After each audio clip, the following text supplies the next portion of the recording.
She will file an ethics complaints against you for conduct unbecoming and violations of the rights ng witnesses si Casio and mga improper remarks niyo po against Atty. Tomas. Your comment. Well, karapatan po niyan. Pagbigyan po natin at ihir naman po dito sa Kongreso yan. Pero kayo, sir, pinaninindigan nyo na. Like, kasi bakit kaya kayo lang yung ipapay ng complaint, eh, may iba rin mga co-chair. Well, ito documented muna, no? Hindi ko na mapasa yung complaint niya, no? Meron rin lang nabinigyan. So, tingnan muna natin. Wala nang problema dyan. Iharapin natin, di ba? But you stand by your wala kang ginawang violations. Kung may violation tayo, di mag-isa siya ng committee. Ganun kasi yun. Di ba? Harapin natin lahat yan. Di ba? This is a verified complaint. A copy is right now on its way to the House of Representatives.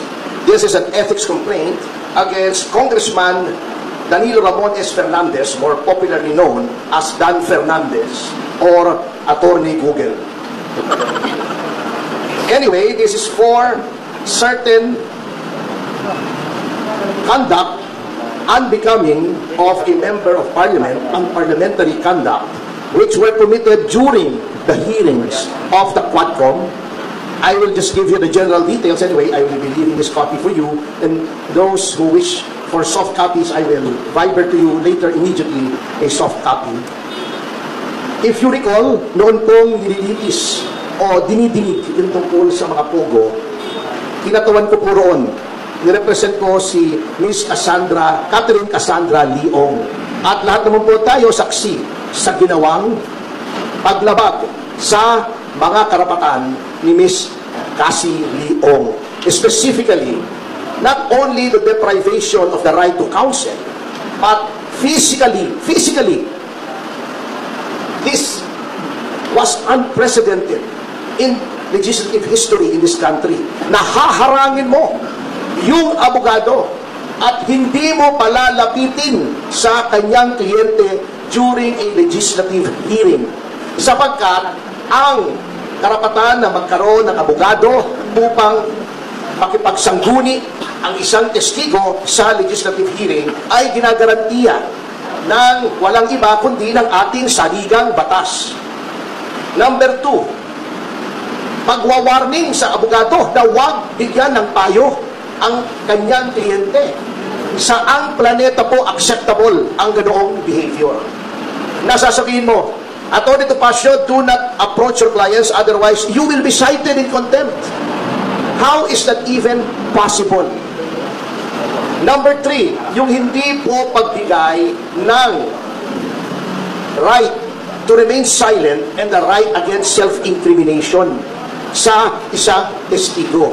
At si Congressman Fernandez, bagamat hindi abogado, hindi ko naman sinasabing kapag hindi ka abogado ay hindi mo na alam ang batas.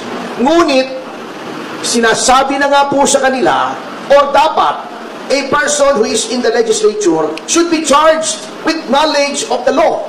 Because, number 1, they are lawmakers. Paano kang gagawa ng batas kung ikaw ay walang alam sa batas? Pwede naman pong basahin ang mga desisyon. Tama naman, to an extent, si Congressman Fernandez, pwede kang mag-google at mag-google mo yung mga kaso. At kung meron kang hindi naintindihan sa kaso, meron ka namang legal staff siguro. O itanong mo sa kapwa mo, congressman na abogado, ano bang ibig sabihin nito? At pinoint out na nga po sa kanila na sa napakaraming kaso, the right to remain silent and the right against self-incrimination may be invoked not only in criminal proceedings, but in all proceedings. Civil, administrative, legislative. At pinakita na nga po sa kanila ang batas. Pinoint out na nga po sa kanila yung batas. Bakit ayaw pa nilang sundin? That is also against the oath that they have taken when they took their oath of office to defend and protect the Constitution and the laws of the Republic of the Philippines, and pronouncements of the Supreme Court, according to our civil code, are part of the law of the land. So yan po ang isang violation, ano? Number 2, yun pong the right of a witness to be treated with dignity and with respect. Kapag ikaw ay tinatawag, na-violate po yan. Binabastos po nila ang mga witnesses, not only my client, but of course, I have no right to complain on behalf of the other witnesses who are also represented by counsel. Yun po. Number 3, yung pronouncements, very unparliamentary. Alam niyo po, in all parliaments in the entire civilized world, meron pong language na tinatawag nila unparliamentary. Diba?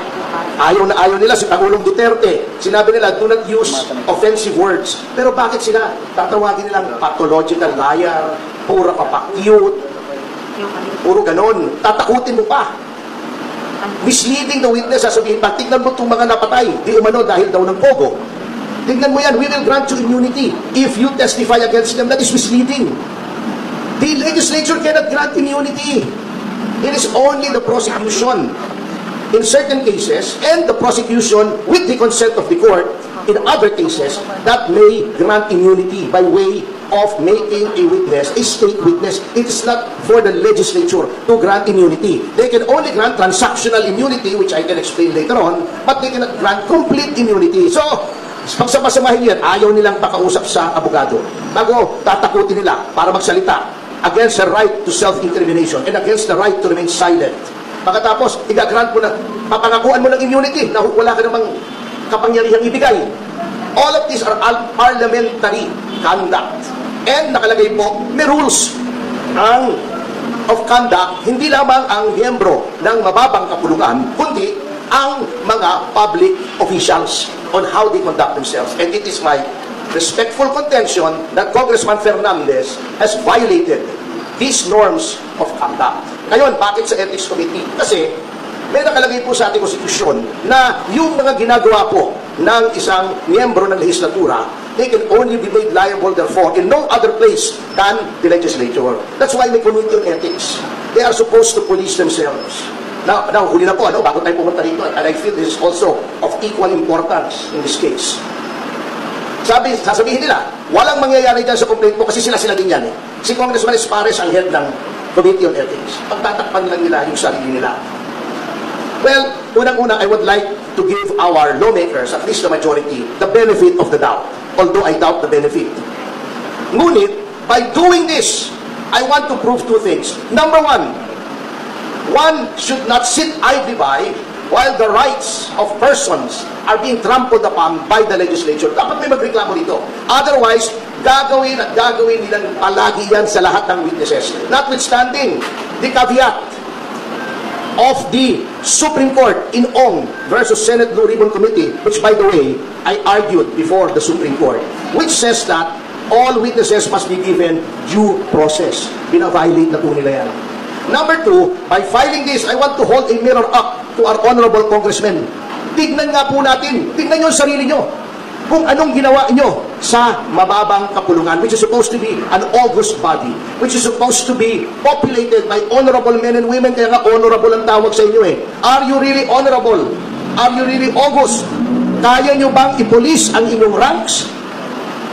Do you still have any shred of decency left in your bodies para makita na mali ang ginagawa ng isang miyembro ninyo at disiplinahin ninyo? Because by no stretch of the imagination is such conduct exhibited by Congressman Fernandez allowable or should be countenanced or tolerated by anyone.